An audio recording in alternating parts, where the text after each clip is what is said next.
Hello guys, ಎಲ್ರಿಗೂ ಇವತ್ತಿನ ಹೊಸ ವಿಡಿಯೋಗೆ ಸ್ವಾಗತ. ಹಾಗೆಯೇ ತ್ರಿಶೂರಲ್ಲಿ ಹೊಸ ಲೂಲು ಅವರ ಗ್ರೂಪ್ ಅವರ ಒಂದು ಹೊಸ ಹೈಲೈಟ್ ಮಾಲ್ ಓಪನ್ ಆಗಿತ್ತು. ಅದಕ್ಕೋಸ್ಕರ ನಾವು ಎಲ್ಲರೂ ಸೇರಿಕೊಂಡು ಈ ಮಾಲ್ಗೆ ಬರೋಣ ಅಂದ್ಕೊಂಡು ಪ್ಲ್ಯಾನ್ ಮಾಡ್ಕೊಂಡು ಬಂದ್ವಿ.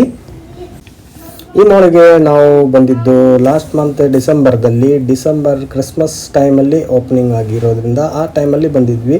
ವಿಡಿಯೋನ ಸ್ವಲ್ಪ ಲೇಟಾಗಿ ಹಾಕ್ತಾ ಇದ್ದೀನಿ. ಒಳಗಡೆ ಎಂಟ್ರಿ ಆಗ್ತಿದ್ದಂಗೆ ಅಲ್ಲಿ ಕ್ರಿಸ್ಮಸ್ ಟ್ರೀನ ಕೂಡ ಡೆಕೋರೇಷನ್ ಮಾಡಿಟ್ಟಿದ್ರು. ಹಾಗೆಯೇ ತುಂಬಾ ರಶ್ ಆಗಿತ್ತು.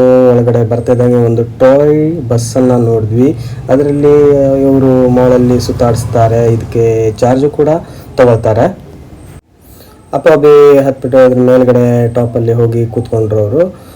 ನೀವು ಹೋಗಿ ಬನ್ನಿ, ನಾವು ಇಲ್ಲೇ ನಿಂತ್ಕೊಳ್ತೀವಿ ಅಂತ ಹೇಳಿದ್ವಿ. ಹಾಗೆಯೇ ಅವರು ತುಂಬಾ ಖುಷಿಯಾಗಿ ಅದರಲ್ಲಿ ಕೂತ್ಕೊಂಡು ತಿರುಗಾಡೋಕ್ಕೋಸ್ಕರ ಕೂತ್ಕೊಂಡಿದ್ದಾರೆ. ಇದೊಂದು ವೆರೈಟಿ ಆಗಿರೋ ಬಸ್ಸು, ಮೊದಲನೇ ಟೈಮ್ ಅವ್ರು ನೋಡ್ತಾ ಇರೋದ್ರಿಂದ ಅವರು ಕೂಡ ತುಂಬಾ ಎಕ್ಸೈಟೆಡ್ ಆಗಿ ಅದ್ರ ಮೇಲೆ ಕೂತ್ಕೊಂಡು ತಿರುಗಾಡ್ತಾ ಇದ್ದಾರೆ. 2-3 ರೌಂಡ್ ಹೊಡಿತಾರೆ ಒಳಗಡೆನೆ. ಹೊಸದಾಗಿ ಓಪನ್ ಆಗಿರೋದ್ರಿಂದ ತುಂಬಾ ರಶ್ ಇತ್ತು. ನಾವು ಈ ಕಡೆ ಹೈಪರ್ ಮಾರ್ಕೆಟ್ ಹತ್ರ ಬಂದ್ವಿ. ಹೈಪರ್ ಮಾರ್ಕೆಟ್ ಒಳಗಡೆ ನೋಡ್ಬೋದು ತುಂಬಾ ಜನಗಳು. ಹಾಗೆಯೇ ಜಾಸ್ತಿ ಏನು ಪರ್ಚೇಸ್ ಮಾಡೋಕ್ಕೆ ಬಂದಿಲ್ಲ, ನಾವು ಸುಮ್ಮನೆ ತಿರುಗಾಡ್ಕೊಂಡು ಹೋಗೋಣ ಅಂದ್ಕೊಂಡು ಬಂದ್ವಿ. ಆದಮೇಲೆ ಏನಾದರೂ ಫುಡ್ಡಿಂಗೋಸ್ಕರ ಏನಾದರೂ ಇದೆ ಅಂತ ನೋಡ್ತಾ ಇದ್ದೀವಿ. ಅಪ್ಪು ಅಭಿನೂ ಕೂಡ ಅವ್ರಿಗೆ ಬೇಕಾಗಿರೋ ಐಟಮ್ನ ತೊಗೊಳ್ತಾ ಇದ್ದಾರೆ. ರಾತ್ರಿನೂ ಕೂಡ ಆಗಿತ್ತು, ಅದಕ್ಕೋಸ್ಕರ ಇಲ್ಲೇನೇ ಏನಾದರೂ ತಿನ್ಕೊಂಡು ಹೋಗೋಣ ಅಂದ್ಕೊಂಡು ಮೇಲ್ಗಡೆ ಬಂದ್ವಿ. ಮೇಲ್ಗಡೆ ತುಂಬಾ ಹೊತ್ತು ವೇಟ್ ಮಾಡಬೇಕಾಯಿತು. ಟೇಬಲ್ ಸಿಗೋಕ್ಕೂ ನಮಗೆ ಸ್ವಲ್ಪ ಲೇಟ್ ಆಯಿತು, ರಶ್ ಇರೋದ್ರಿಂದ. ಹಾಗೆಯೇ ಅಂತೂ ನಮಗೊಂದು ಟೇಬಲ್ ಸಿಕ್ತು.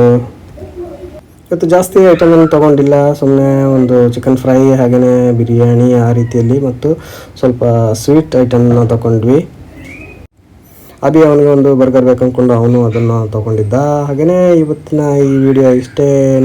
ಇದು ಸಣ್ಣ ವಿಡಿಯೋ ನಿಮಗೆ ಇಷ್ಟ ಆದರೆ ಲೈಕ್ ಮಾಡಿ, ಜಾಸ್ತಿ ಇಷ್ಟ ಆದರೆ ಶೇರ್ ಮಾಡಿ. ಹಾಗೆಯೇ ಸಬ್ಸ್ಕ್ರೈಬ್ ಮಾಡದಿರೋ ಪ್ಲೀಸ್ ನನ್ನ ಚಾನಲ್ನ ಸಬ್ಸ್ಕ್ರೈಬ್ ಮಾಡಿ ಅಂತ ಹೇಳ್ತಾ ಈ ವಿಡಿಯೋನ ಇಲ್ಲಿಗೆ ಮುಗಿಸ್ತಾ ಇದ್ದೀನಿ. ಓಕೆ ಗಾಯ್ಸ್, ಎಲ್ಲರೂ ಹ್ಯಾಪಿಯಾಗಿರಿ, ಹೆಲ್ದಿಯಾಗಿರಿ, ಬಿಂದಾಸ್ ಆಗಿರಿ ಅಂತ ಹೇಳ್ತಾ ಓಕೆ ಎಲ್ಲರೂ ಬಾಯ್.